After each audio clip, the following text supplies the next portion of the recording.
예, 여러분 안녕하십니까? 이제 12주차 이죠. 오늘이 그렇죠. 한참 이제 오랜만에 보는 것 같은데요. 자, 오늘 수업 한번 시작을 해볼까요? 자, 오늘 수업 주제는 교수 계획서에 있는 것처럼 그 글로벌 브랜드로 살펴보는 세계 트렌드 이죠, 그죠? 예, 예.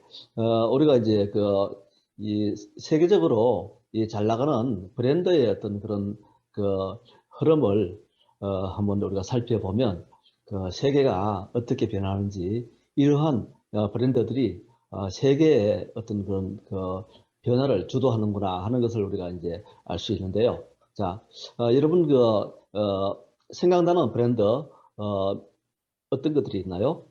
자, 그럼 제가 한번 얘기를 해볼게요. 예, 애플, 예, 아마존 들어봤죠? 구글, 뭐 너무나 유명한 브랜드니까요. 예. 그다음 마이크로소프트, 예. 그다음 이제 월마트. 거기에 이제 우리 또 삼성도 이제 세계적인 브랜드로 이제 또 들어갑니다. 삼성.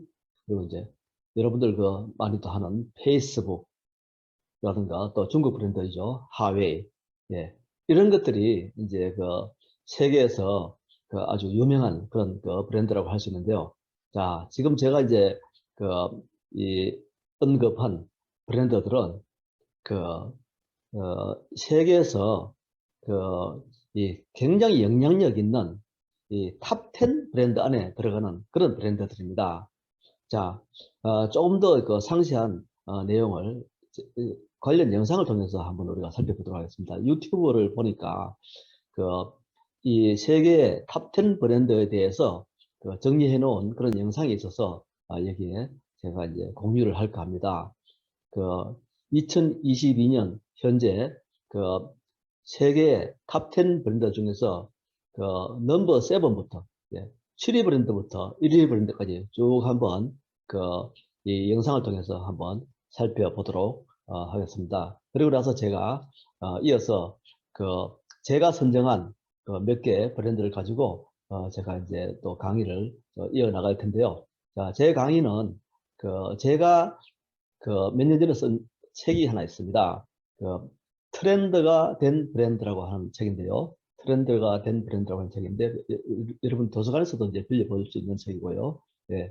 그 책 내용 중에서 몇 가지 중요한 브랜드를 가지고 제가 이제 거기에 쓴 글과 자료들을 제가 이제 같이 공유하면서 강의를 해나가도록 하겠습니다. 그리고 관련된 또 영상들도 같이 한번 또 참고로 보도록 하고요.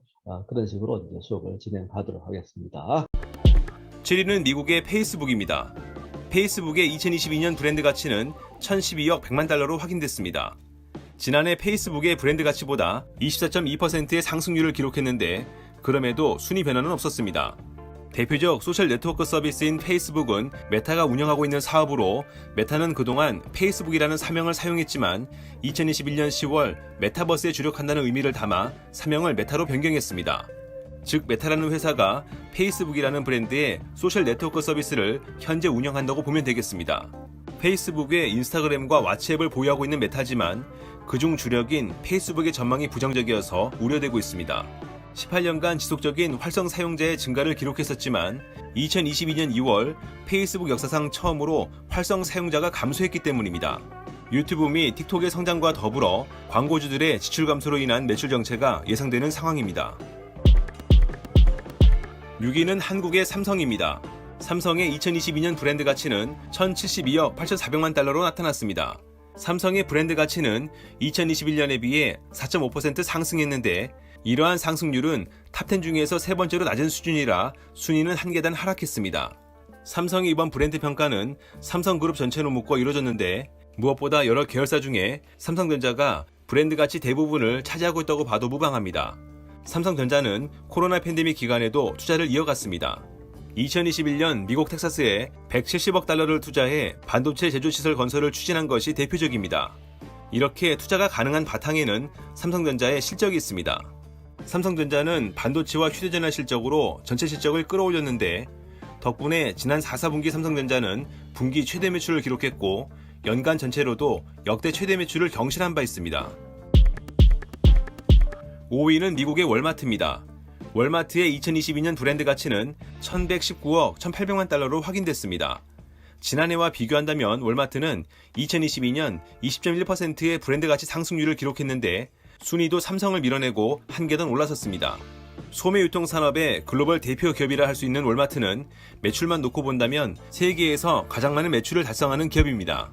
이러한 월마트의 매출은 전 세계 1,593개 매장 중 5,342개 매장이 있는 미국에서 3분의 2 정도가 발생했고 나머지 5,251개의 미국의 전 세계 매장이 3분의 1을 차지했습니다.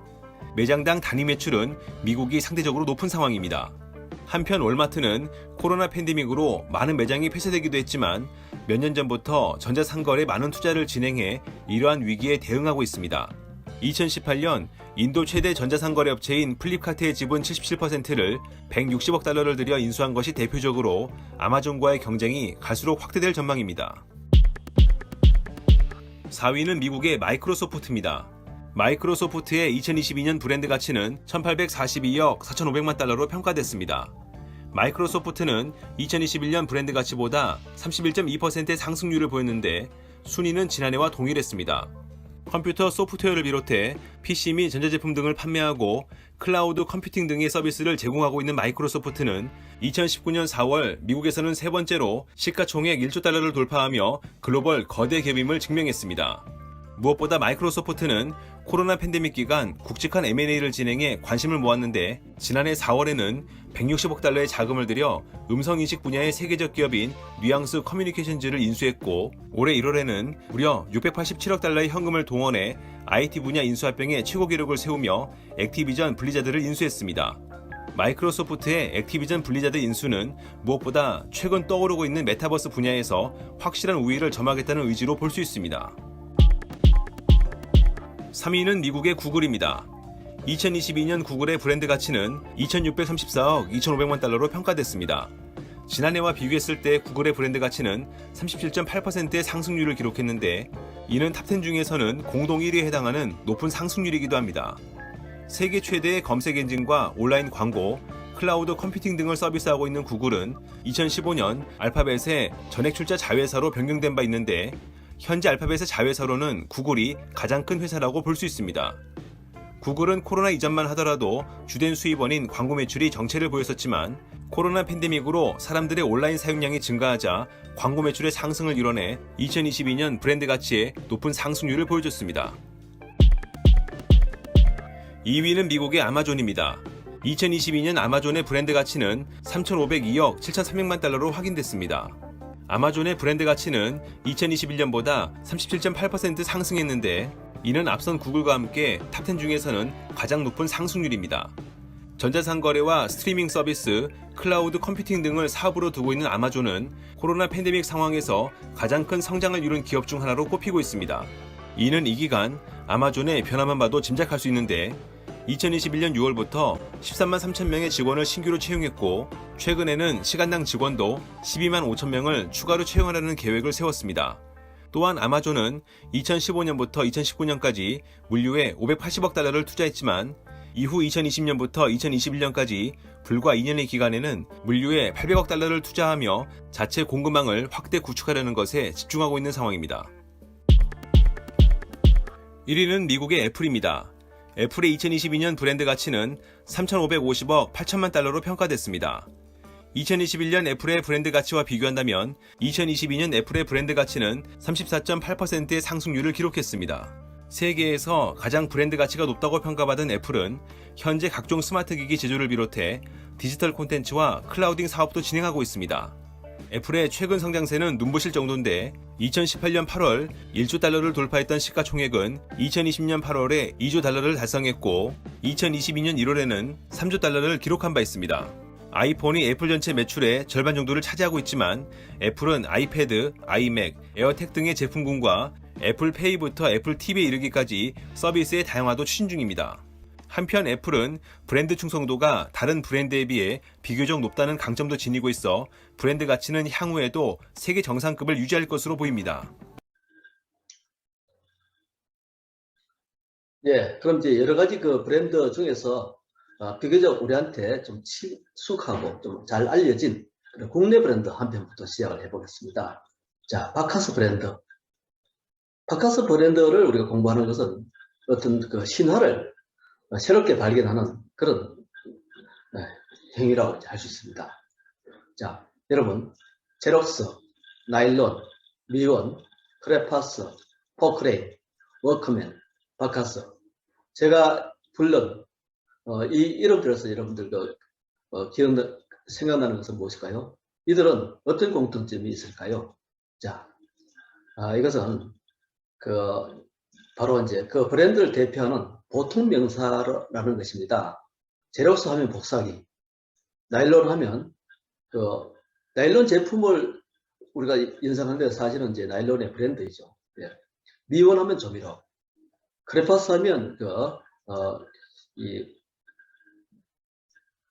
학용품, 그림 그린 도구, 포크레인 종장비, 워크맨 하면 이제 녹음기, 그다음 이제 바카스 하면 강장 이 음료의 피로회복제의 대명사 이런 것처럼 알려져 있죠. 자, 바카스는 이처럼 피로회복제의 대명사로 통하고 있습니다. 바카스를 이렇게 아주 뛰어난 브랜드로 성장시킨 배경에는 체계적이고 지속적인 광고 캠페인이 있었어요. 자, 여러분들 기억나실 겁니다. 그날의 피로는 그날의 푼다. 젊은 날의 선택. 힘내세요. 꼭. 지킬 것은 지킨다. 그래 바카스. 같은 이런 슬로건들이 이제 사람들의 기억 속에 각인된 아주 유명한 그런 카피였죠. 1961년에 이제 바카스는 알약 형태로 이제 탄생했는데 약 50년이 넘도록 이 드링크 시장에서 굳건히 1위를 지켜오고 있습니다. 이 세월 동안 팔린 바카스 병의 숫자를 모두 합하면 지구 만 한 바퀴를 돌고 남는다고 합니다. 국민 드링크 또는 바카스 신화라는 수식어가 이 브랜드에 따라붙는 것은 뭐 당연한 그런 결과 아니겠습니까?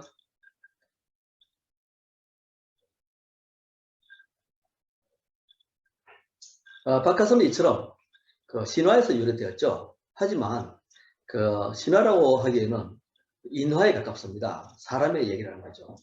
바카스에는 강신호라고 하는 한 인간의 집념과 애환, 영역이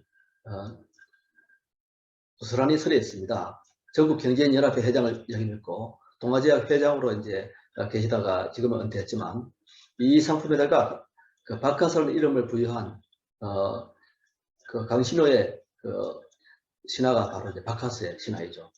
1960년 5월에 바카스는 태어났는데 그 당시 이제 보릿고개가 있었고 미국 구호물자 있었고 참 먹을 것이 없어서 힘든 시절에 그래도 이제 비타민은 사람들 꼭 챙겨 먹어야 되겠다.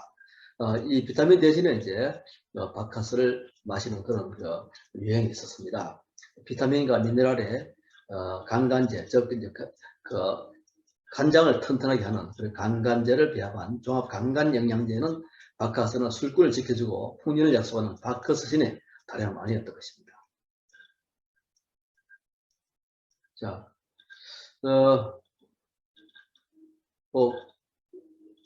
좀 이따가 이제 제가 광고 영상도 한번 또 이렇게 올려놓겠지만 이런 인쇄 광고 그리고 이제 CF의 이런 컷들, 이런 것들 이제 있었고요. 국토대장정 이런 캠페인도 있었어요.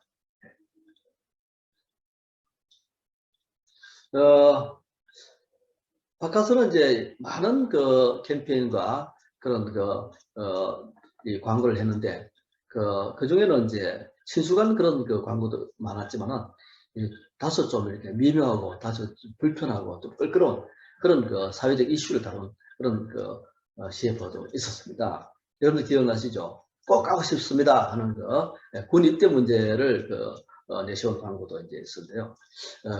이 군입대 문제는 뭐 정가나 연예계 그리고 종교계에서 이제 군대를 안 가는 군대를 가지 않기 위해서 이렇게 여러 가지 이제 그런 탈법이라든가 그런 그 꼼수를 피웠던 그런 또 그 분위기도 있었지만은 이런 것에 정면 어떤 반격을 하는 그런 하나의 드라마였습니다. 꼭 가고 싶습니다 하는 그 쩌렁쩌렁하게 청년이 외치는 그런 그 신체검사편이 이제 사실은 이게 고심 끝에 기획되고 그래서 방영된 그런 시합이었습니다. 누구나 공감할 수 있는 젊은 시절에 의미 있는 선택의 순간들이 무엇일까 고민하다가 이제 아마 입대라는 문제가 가장 참 고민도 많이 되고 또 결단을 요구하는 그런 이슈 아닌가 하는 생각을 하다가 이제 이 CF를 다루는데 사실은 그냥 다루기 마냥 쉬운 그런 주제는 아니었죠. 젊은이들이나 기성세대들은 당혹스럽다. 좀 어떤 양심의 문제를 좀 나도 이제 저런 고민을 했었는데 꼭 나한테 하는 얘기 같다. 그리고 이제 그러면서도 어떤 사회 세태를 고발하는 또 불연한 그런 광고다 하는 그런 여러 가지 이제 반응이 있었습니다. 어쨌든 간에 이제 군대를 기피했거나 또 기피할 생각이 있었던 건강하지 못한 젊은이들에게는 적지 않은 경종을 울렸던 것 같아요.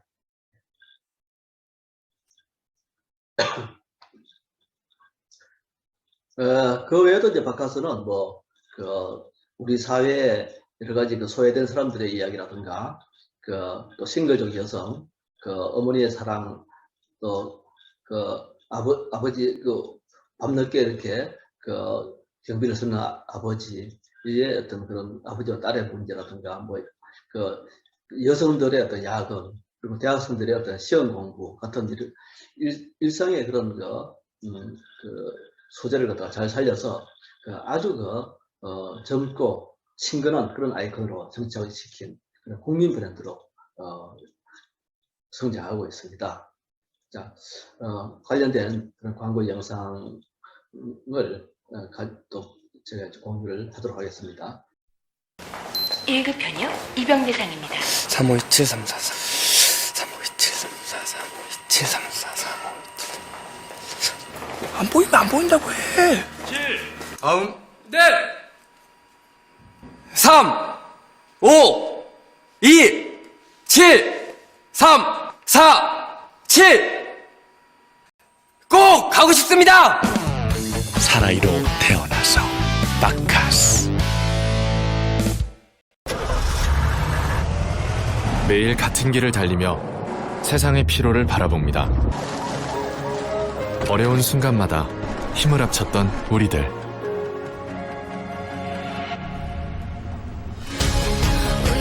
우리 모두의 피로를 풀기 위해 바카스는 오늘도 달리고 있습니다. 우리에겐 회복하는 힘이 있습니다. 대한민국 피로회복제 바카스. 예, 이제 나이키와 이 스타벅스 브랜드를 가지고 한번 얘기를 또 시작해 보겠습니다. 자, 나이키 하면 이제 이 이미지의 제국이라고 이제 또 할 수 있겠는데요. 거기에 이제 여러 스포츠계의 황제들을 여기 또 이제 많이 초대했던 그런 캠페인들을 중심으로 하는 이야기가 되겠습니다. 나이키는 이제 영웅이 등장하고 스타가 출몰하는 일종의 제국입니다. 마이클 조던, 보 잭슨, 존 맥켈로, 안드레 아가시, 베리 샌더스, 시드니 몬크리프, 칼 루이스, 마이클 존슨, 세르게이 부브카. 여러분들 한 번씩 들어본 이름도 있고 또 생소한 이름도 있을 겁니다. 어쨌든 오늘 나이키의 브랜드 이미지를 만드는데 아주 빛나는 공을 세운 스타 플레이어들의 이름입니다. 흑인, 백인, 남과 여, 나라와 종목 가리지 않고 당대의 어떤 그런 영웅들을 이제 초대해서 황제로 대접했던 그런 브랜드인데요. 그렇지만 이제 나이키의 얼굴들이 모두 이제 화려한 아주 빛나는 그런 스타 플레이어들만 아니고요. 때로는 이제 좀 더 마이너 리그에서 정말 고생했던, 그러면서 인고의 세월을 보냈던 무명의 그런 스타들 이라든가 시적 장애가 있는 그런 선수들이라든가 굉장히 불우했던 그런 사람들이라든가 이런 스타들, 이런 사람들도 또 이렇게 이 모델로 쓰게 됐습니다. 축구 선수 브라이언 맥브라이드의 발톱을 부각시킨 광고라든가, 농구 선수 케빈 카넷의 팔목 밴드를 또 이렇게 이 클로즈한 그런 광고라든가, 육상 선수 밥 케네디의 뒤꿈치를 소재로 한 광고, 농구 선수 스카티 피펜의 코, 귀, 아주 짜부러지고 일그러진 그런 신체 부위를 또 모델로 쓰기도 하고요. 얼굴을 감추고 특정 신체 부위를 강조했던 그런 광고들 한번 보면요. 네. 지금 보기에 그렇게 아주 마냥 아름답기만 하는 그런 비주얼은 아니겠지만 굉장히 인상적이죠. 네.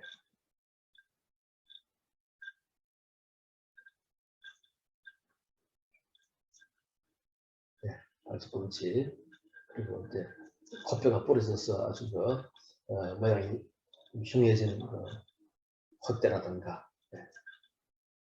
이런 특정한 신체 부위를 강조함으로써 징크스의 곧잘 사로잡힐 만큼 예민한 운동선수들의 내면 세계를 묘사하는 그런 표현 전략을 이제 광고로 썼습니다. 우아한 것이라든가, 위대한 것, 화려한 것, 강한 것, 따뜻한 것만이 이제 반드시 스포트라이트의 대상이 아니라는 그런 다소 이제 좀 삐딱선을 타는 그런 반발이 됐죠. 스포츠의 터프함과 섬세함, 그 양면성을 묘사하는 탁월한 기억이었다고 이제 평가됩니다. 네, 이제 이런 광고도 있을까요?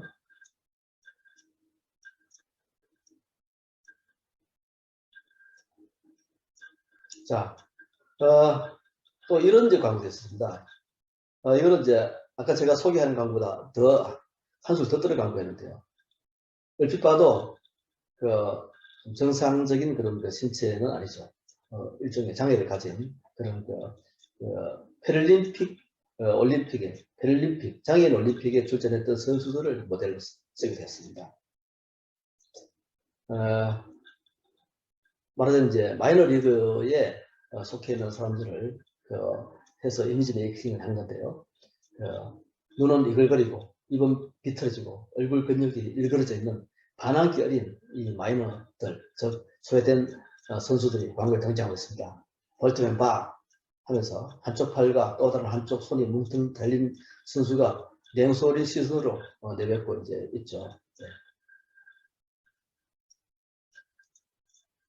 우리는 어떤 자세로 이제 이들을 봐야 될까요?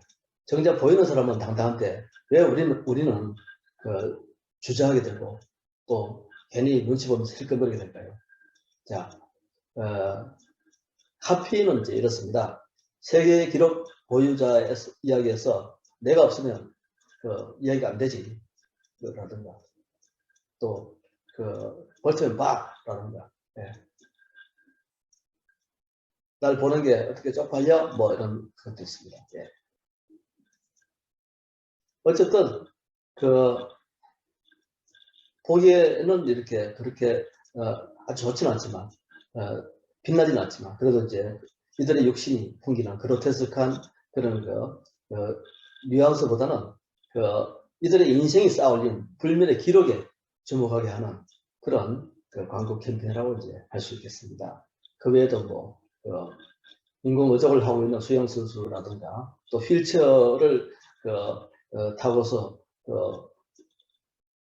정면을 째려보는 그런 또 육상 농구 선수들도 있고요. 네. 날키다운 어떤 하나의 그런 자신감이 아닌가 그런 생각이 듭니다.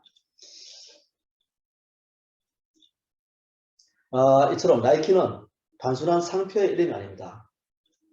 나이키는 스포츠의 모든 것입니다. 우리들의 꿈과 비전, 희망과 동경, 열망과 존경이 이 이름 안에 다 담겨 있는 것 같아요. 나이키라는 브랜드는 이제 미국을 넘어서서 전 세계인의 생활이요 문화가 되어버렸습니다. 코카콜라가 단순한 음료로 기억되지 않는 것과 마찬가지죠. 나이키의 광고에 항상 붙어다니는 Just Do It 이라는 이 로고라든가 이 슬로건은 정말 우리가 이제 우리들 누구든지 기억하는 그런 하나의 기호가 됐습니다. 이 시대를 살고 있는 지구인들의 생활 수칙이요, 자원명이며 보건이며 교류가 되었죠. Just Do It. 여러분, Just Do It입니다. 그 다음 이제 스타벅스 이야기입니다. 자, 제가 이제 쓴 책을 갖다가 이렇게 페이지를 좀 넘겨가면서 이렇게 보고 있는데요. 제가 이 책을 이 내용을 제가 우리 카톡방에 제가 또 올리도록 하겠습니다. 한번 읽어보십시오.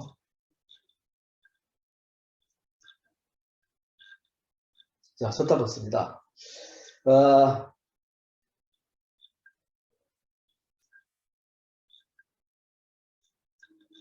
스타벅스는 1971년 미국 시애틀에서 벤처 기업의 형태로 등장했습니다. 스타벅스라는 상호는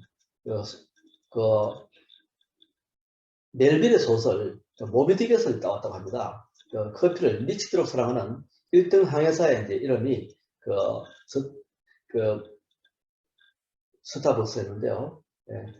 이 그리스 신화에 나오는 인어 사이렌을 또 이제 심벌 바크로 쓰기도 했죠.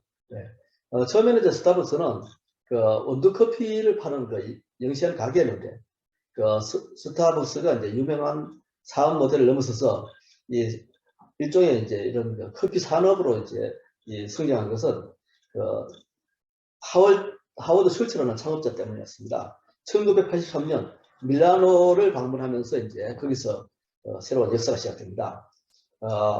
하워드 슐츠는 이탈리아의 어떤 독특한 커피 문화에 매료되어서 수많은 노천 카페에 앉아서 이제 에스프레소 바에 앉아서 시간을 보내는 사람들의 어떤 모습에서 나도 뭔가 새롭게 스타벅스의 이미지를 새롭게 구축해야 되겠다 하는 영감을 받았습니다.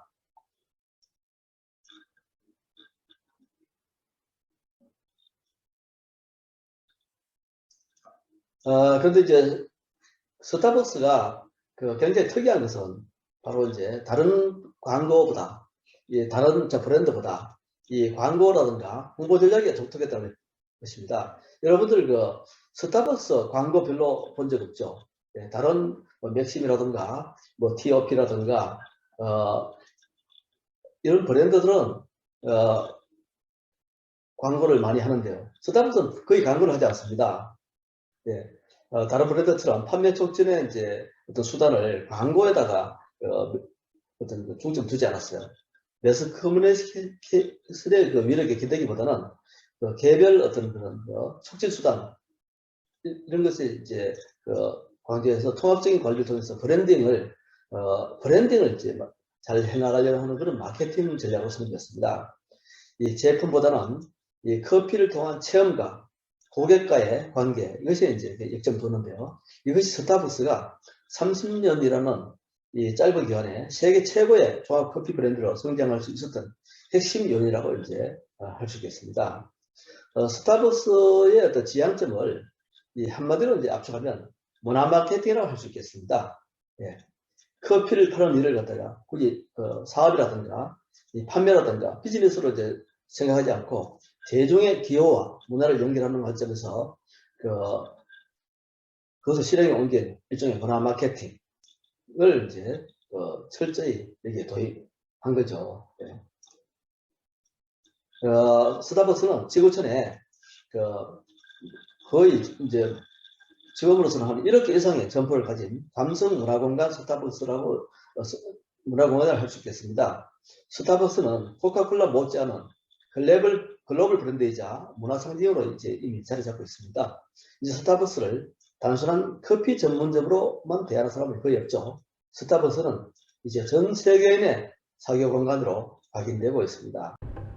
1957년 육상 선수였던 필 라이트는 오리곤 대학교에 들어가게 되면서 코치 빌 바우어만을 만납니다.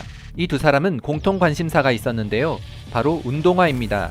그런데 당시 미국의 운동화 시장을 독점하고 있던 것은 독일이었습니다. 이를 견제하기 위해 1964년 1월 25일 각각 $500를 투자하여 회사를 세우는데 이것이 바로 블루리본 스포츠, 나이키의 전신입니다. 이들은 일본에 있던 오니츠카 타이거, 지금의 아식스로부터 신발 200켤레를 들여와서 미국 내에서 팔아먹기 시작합니다. 그렇게 꾸준히 노력하다 보니 해마다 매출이 증가했고 1969년에는 $30만 매출을 달성하게 됩니다. 잘 나가던 블루리본 스포츠에 문제가 생깁니다. 일본의 오니츠카 타이거와 블루리본 스포츠가 관계가 점점 악화되다가 1971년 더 이상 신발을 주지 않습니다. 창업주였던 필 라이트는 자체적으로 신발을 만들기 시작하는데요. 그 시기 회사의 이름도 바꾸게 됩니다. 그것이 바로 지금의 나이키. 나이키는 그리스 신화에 나오는 승리의 여신 니케의 영어식 발음입니다. 필 라이트는 나이키의 로고 디자인을 위해 포틀랜드 주립대에서 그래픽 디자인을 전공한 대학원생 캐롤린 데이비슨을 만납니다. 필 라이트는 단순하고 부드럽고 동적인 느낌이 전달되지만 아디다스와는 전혀 다른 로고를 원합니다. 의뢰를 받은 캐롤린 데이비스는 육상 트랙의 코너를 생각하더니 지금의 스우시 로고를 만들어내는데요. 그런데 이 로고가 단돈 $35에 만들어집니다. 처음부터 정해진 단가는 아니었고 시급 $2로 계산했는데 17시간 30분 동안 만들어 $35가 됩니다. 필라이트가 완성된 로고를 보더니 별로지만 보면 볼수록 좋아질 것 같다 라고 욕인지 칭찬인지 헷갈리는 말을 합니다. 그렇게 블루리본 스포츠는 나이키로 탈바꿈하게 됩니다. 이후 나이키가 최고의 스포츠 브랜드가 되면서 필 라이트는 캐롤린 데이비슨에게 감사를 표하는데 나이키 로고 모양의 다이아몬드가 박힌 금반지와 나이키 주식 500주를 선물했다고 합니다. 어느 날 공동 창업주 빌 바우만이 와플 굽는 기계를 보고 있었는데 갑자기 고무 스파이크가 떠올랐습니다. 이것은 운동화 밑창에 부착해 미끄럼을 방지하는 데 탁월했는데요. 가벼우면서도 마찰력이 강해 운동화의 기능을 상당히 높였습니다. 빌 바우만은 와플 기계에서 모티브를 얻었기 때문에 이 기술을 와플솔이라고 불렀습니다. 1972년 와플솔 기술로 신발을 만들게 되는데 이것이 나이키 최초의 운동화 바로 코르테즈입니다. 빌 바우만은 코르테즈를 스폰할 선수를 찾았는데요. 자신의 제자이자 장거리 육상 경기 7종목에서 미국 신기록을 가지고 있던 스티브 프리폰테인에게 후원을 시작하게 되는데요. 이로써 나이키 최초의 스타 마케팅이 시작됩니다. 이후 육상 선수들에게 지속적으로 후원을 했는데요. 나이키 운동화를 신고 신기록을 세우는 선수들이 많아지면서 아주 큰 홍보 효과가 됩니다. 1979년에는 미국 항공우주국의 직원이던 프랭크 루디가 새로운 아이디어를 냈는데요. 단단한 주머니에 압축 공기를 주입하더니 외부 압력에도 원상태로 돌아가게 되는 기술이었습니다. 이것이 바로 나이키의 핵심 기술인 에어 쿠셔닝 기술. 이 에어 쿠셔닝과 와플솔로 신발을 만들게 되는데요. 나이키 최초의 마라톤화 테일윈드가 탄생합니다. 1970년대 미국의 조깅 열풍이 불어옵니다. 당시 스포츠 브랜드 선두주자였던 아디다스가 조깅은 스포츠가 아니다 라며 이를 대수롭게 여기는데 이와 달리 나이키는 운동화를 전면에 내세우면서 대중의 호응을 받아 엄청난 속도로 성장하더니 이내 아디다스를 앞지르고 스포츠 브랜드의 선두주자가 됩니다. 1982년에는 에어 쿠셔닝 기술이 담긴 최초의 농구화를 만드는데 이것이 바로 에어포스 1. 이 에어포스 1은 기능성으로 시작했지만 현재는 스트릿 패션의 대명사, 특히 힙합 패션에 큰 혁명을 가져오면서 지금까지 아주 오랜 기간 사랑을 받게 됩니다. 1980년대 중반 미국에는 에어로빅 열풍이 불어옵니다.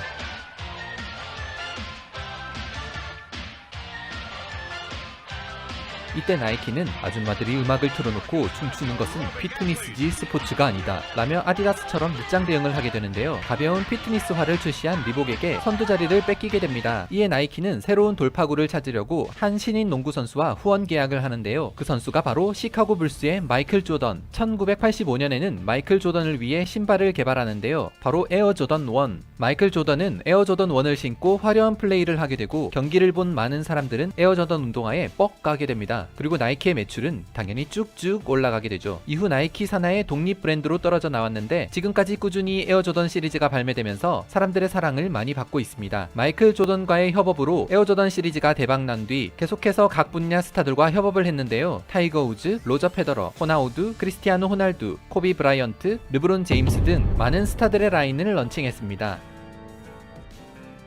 1988년 필라이트가 나이키를 좀 더 널리 알리기를 원합니다. 그리고 위든 앤드 케네디라는 광고 회사에 광고를 의뢰하는데요. 광고 회사 대표였던 위든이 나이키 광고를 고민하던 중에 한 살인자의 마지막 말을 떠올리게 됩니다. 게리 길모어라 하는 살인자가 있었는데 1976년 무고한 시민 2명을 이유 없이 살해한 혐의로 사형을 선고받고 교도소에 있었던 자였습니다. 하지만 사형은 10년간 집행되지 않고 있었는데요. 게리 길모어는 총살형을 원했습니다. 결국 사형을 집행하게 되는데 사형 집행 의자에 앉은 길모어는 이런 말을 남깁니다. Let's do it.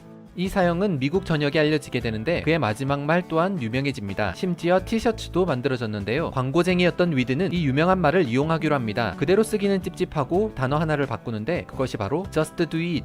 일단 해봐. 이 말은 나이와 성별, 건강 상태를 떠나 모든 사람들이 스포츠를 즐길 수 있다는 육체적, 정신적 동기를 부각하기에 충분했는데요. 소비자들로 하여금 엄청난 호응을 얻고 30년이 넘은 지금까지 나이키의 핵심 가치가 됩니다. 예, 지금부터는 이제 앱솔루트 보드카 그리고 이제 버거킹, 맥도날드 이야기를 이제 이어서 해보겠습니다. 자, 그 보드카 하면 이제 우리가 이제 앱솔루트를 아마 연상을 할 텐데요. 스미노프라는 러시아제 보드카도 있지만 또 이제 이 유럽 사람들이 이제 즐겨 마시는 앱솔루트 보드카 또 이제 아주 유명한 브랜드 있죠. 예. 자, 앱솔루트 보드카는 이제 주로 이런 어떤 모양의 그런 광고들을 이제 우리가 많이 봤을 텐데요. 예. 워홀, 앱솔루트 워홀, 앱솔루트 헤어링 뭐 이런 식으로 앱솔루트 잭슨, 앱솔루트 레버 유명한 화가들 이름이죠. 예. 예술가들 이름이죠. 화가라든가 조각가, 뭐 이런 조형 미술가. 이 앱솔루트 보드카는 이 단순한 사업 광고를 넘어서서 예술 광고의 이제 경지로 접어들었는데요. 그것은 바로 이제 팝 아티스트 앤디 워홀을 만나고 있습니다. 1985년에 수입 보드카 스톨리차나라는 브랜드가 이제 추격을 한참 하다가 이제 이 추격을 따돌리게 되는데 그 당시 사장이었던 미셸 루스는 앱솔루트 브랜드의 보수적을 탈피해서 혁신적인 실험을 해보자는 그런 생각을 하게 되었습니다. 그 구상의 핵심은 바로 광고 아트에다가 이 패션 감각을 최대한 부르는 이전이에요. 즉 팝 아티스트와의 콜라보레이션 이게 이제 하나의 시작이었습니다.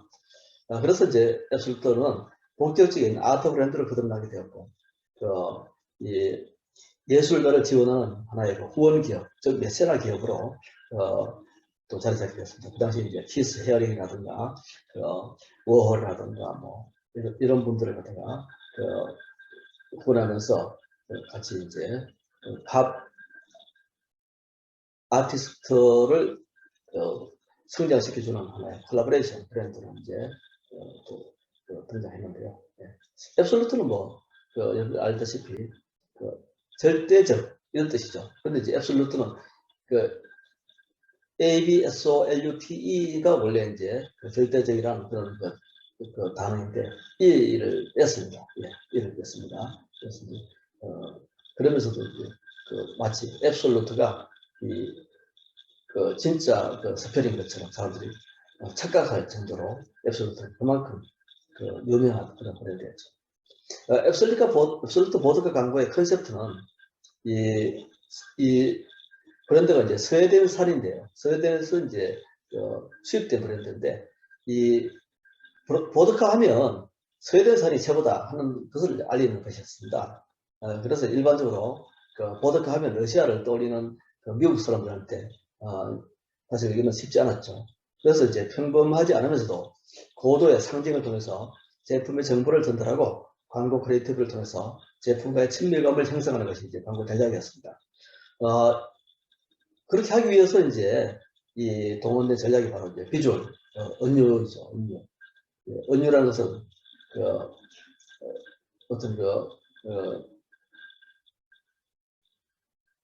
이 GQ와는 달리 좀 이렇게 은근하게 비유하는 어떤 그런 걸 말하는데요. 네. 뭐 예를 들어서 여러 가지 이제 자 이런 광고들 아마 본 적이 있을 것 같습니다. 자,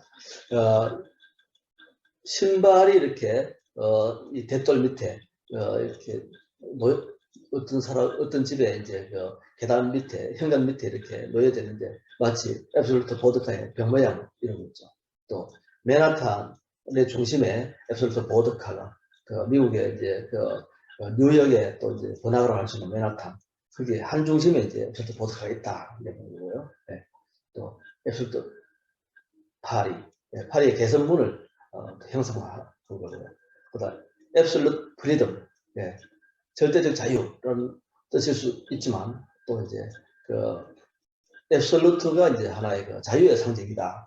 자, 어떤 것의 은유죠? 이 감옥의 창살을 가지고 이제 보드카의 병 모양으로 이렇게 비주얼 은유를 하고 있습니다.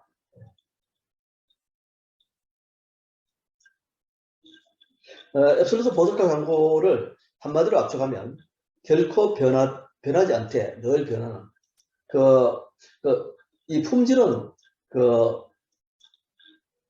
거의 변하지 않지만 항상 광고라든가 이 이미지는 항상 변화를 추구하는 그런 캠페인이라는 것입니다.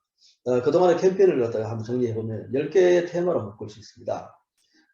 그렇지만 이제 컨셉트라든가 표현의 기본 축은 한 번도 흔들림 없이 항상 앱솔루트의 어떤 은유, 그런 비주얼, 상징, 그게 이제 고정되어서 일관성을 유지하고 있습니다. 20-30년 동안 변하지 않은 또 다른 앱솔루트 보드카의 표현 원칙은 앱솔루트가 항상 병의 이제 주인공이 된다는 것입니다.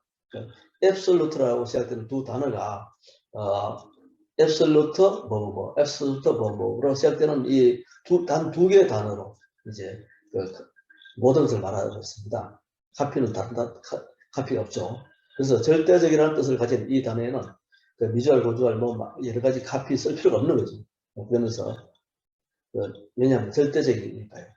그래서 이제 다른 어떤 보드카 브랜드도 fun해낼 수 없는 절대적인 그런 독보적인 그런 이미지를 담고 있는 거죠.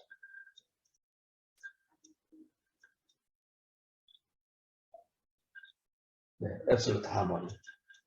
잘 보십시오. 성가대의 그런 합창 단원들이 여기 이제 보드카 병 모양을 형성하고 있습니다. 그래서 크리스마스 트리에 둘러 쌓였어요. 네. 앱솔루트 보드카는 이제 이런 아주 일관성 있는 이런 이미지로 이제 지금도 지속되고 있습니다. 네.